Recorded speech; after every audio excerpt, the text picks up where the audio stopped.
Bonjour à tous et bienvenue sur un tutoriel Clos Tricot où aujourd'hui on parle de petits trucs pour améliorer les côtes. Avant de commencer, vous pouvez aller dans la boîte de description, cliquer sur le lien qui vous permet de vous inscrire à mon infolettre. Vous pouvez aussi cliquer sur le lien qui vous permet de vous devenir membre de ma chaîne, ce qui me permet de vous offrir toujours plus de tutoriels gratuits. Alors, on parle de côtes, mais comment exactement? On parle de côtes dans le sens de les côtes qui se connectent à du jersey. Donc, quand on a des côtes et du jersey, un à la suite de l'autre, parfois, la connexion entre les deux est pas parfaite. C'est-à-dire que ça va arriver que les côtes vont ressortir un peu, tandis que le jersey va avoir l'air d'être plus loin, ce qui n'est pas vraiment l'effet qu'on recherche souvent dans des chandails. Et surtout, les gens aiment pas quand le bas de leur chandail, si on a fait des côtes très minces, comme les miennes ici, ça remonte comme ça flippe vers le haut quand on porte le chandail.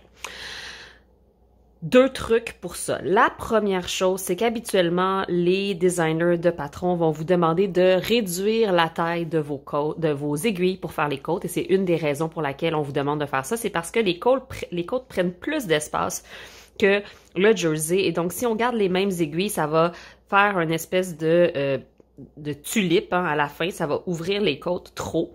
Donc, on vous demande de réduire les mailles pour faire des côtes plus serrées et parfois même de réduire le nombre de mailles après après le jersey, ou si on travaille de l'autre sens, à partir du haut, mettons, d'augmenter le nombre de mailles une fois qu'on arrive au jersey et ça permet aux côtes d'être plus resserrées et de pas partir vers l'extérieur. Par contre, ça ne veut pas dire que ça empêche le flip, le petit flip qui se passe parfois quand on passe de l'un à l'autre. Alors, je vais vous montrer comment le faire. Je vais vous le montrer ici avec avec des côtes, comme si on travaillait quelque chose à partir du bas vers le haut, mettons un chandail. Mais évidemment, ça se fait aussi dans l'autre sens et je vais vous expliquer comment. Et aujourd'hui, je le fais à plat, mais je vais vous expliquer comment le faire en rond. Donc, à plat, en ce moment, j'ai mes côtes 1-1. Et j'ai les côtes 1-1 avec un nombre impair de mailles. Donc, je commence avec tricote 1 endroit, 1 envers et je vais tout le long. Donc, ça, c'est mon point de côte 1-1 classique. Et ce que je vais faire, c'est qu'au dernier rang, donc si je travaille à plat, sur mon rang envers, je vais faire un petit tour de passe-passe pour me permettre d'avoir des côtes qui vont être plus égales en connexion avec mon jersey et qui vont pas flipper vers le haut.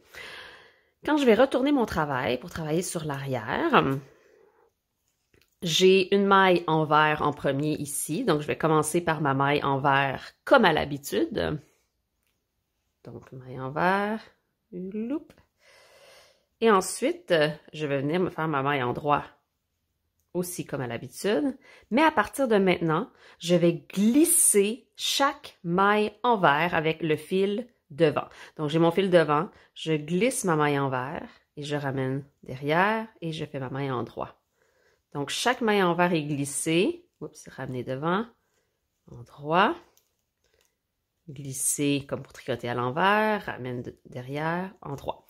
Donc, si je le fais à la continentale, j'amène le fil devant, je glisse, j'amène le fil derrière, je tricote, devant, glisse, derrière, tricote. Et c'est tout. Comme ça. Le tout dernier point, on le tricote à l'envers, comme d'habitude. Et maintenant, en avant, ça nous donne ce look qui est pas très différent que des côtes normales. C'est juste que ma maille endroit, sur l'avant, est plus allongée, tandis que j'ai comme deux barres de maille envers à côté de cette même maille. Donc maintenant, je vais commencer à tricoter mon jersey. Et vous allez voir que, après avoir fait quelques rangs, je vais vous montrer, ça fait une super belle connexion. Donc, même si les patrons ne demandent pas de faire ça dans votre patron, vous pouvez toujours ajouter cette étape-là. C'est pas quelque chose qui va déranger le patron que d'adapter cette dernière rangée.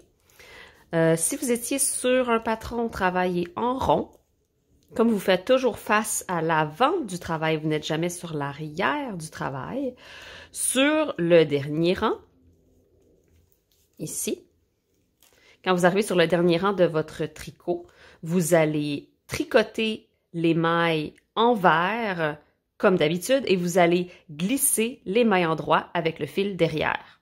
Donc, vous faites dans le fond le contraire de ce qu'on fait en arrière. Hein? C'est logique, on était sur l'arrière du travail, on fait quelque chose. Quand on est sur l'avant du travail, on fait l'inverse.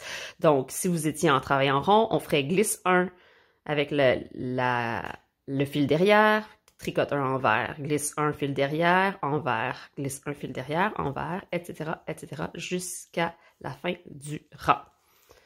Et je vais y arriver.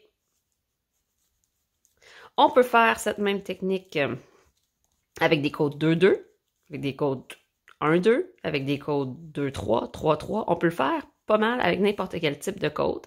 C'est simplement important de garder notre tension assez large si on n'a plus qu'une maille qui passe en arrière, hein, parce que chaque maille sur l'arrière du travail, chaque maille endroit est tricotée et chaque maille envers est glissée avec le fil devant. Donc, si on glisse, mettons, 2 mailles parce qu'on a des codes 2-2, on veut s'assurer de ne pas tirer trop fort sur le fil, comme on le ferait pour du jacquard, de la mosaïque, etc.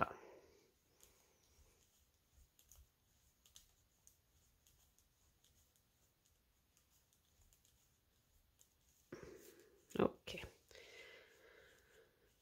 Donc, j'ai fait un tout petit peu de points endroits de jersey et on peut voir que mon travail repose vraiment très, très droit. C'est-à-dire que ma jonction entre mes côtes et mon jersey n'a pas de bosse. Il y en a un petit peu, là, mais c'est vraiment minimisé par le fait que j'ai fait cette rangée-là. Habituellement, ça ressort un peu puis ça fait une petite bosse qui peut être désagréable au visuel.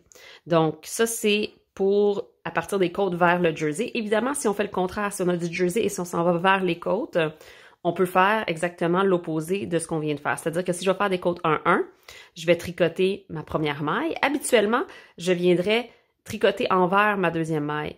Mais à la place, non, c'est pas vrai. Je vais tricoter envers ma deuxième maille. Et maintenant, je tricoterai en droit la prochaine. Donc, au lieu de la tricoter en droit, je vais la glisser. Hein? Et ensuite, je vais tricoter envers. Je vais glisser ma maille en droit, tricoter envers, parce que je suis sur l'avant du travail.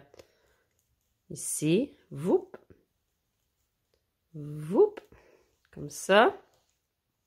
Donc, les mailles en droit sur l'avant du travail sont celles qui ne sont pas travaillées, mais bien glissées. Et j'aurais pu faire ça, bien sûr, sur la rangée juste avant pour commencer mes côtes sur la première rangée. Mais ça peut compter comme ma première rangée de côtes sans problème. C'est juste que j'ai travaillé juste la moitié des mailles, mais il n'y a personne qui va s'en rendre compte. Personne ne va compter votre colonne. Et là, la dernière, je vais la tricoter. Personne ne va compter vos colonnes de mailles envers versus vos colonnes de mailles endroit pour pouvoir vous dire que vous avez fait une rangée différente. Et à partir de ce moment-là, mon tricot en côte est déjà installé et je peux recommencer ici à tricoter mes côtes comme si de rien n'était, comme si je n'avais jamais glissé aucune maille. On voit ici le fil qui a passé derrière. Comme ça. Donc, sur l'arrière du travail, ce sont les mailles envers qui ont l'air d'avoir un petit châle là, où j'ai glissé les mailles. Ici. Et hop. Je glisse. Là, je glisse rien. Est-ce que je me suis trompée? Non, c'est bon. Je ne glisse plus rien et je fais simplement faire mes côtes. Et ça va m'aider à avoir une connexion entre mon jacquard et mes côtes, mon jersey et mes côtes qui est plus plate et qui a moins tendance à retrousser.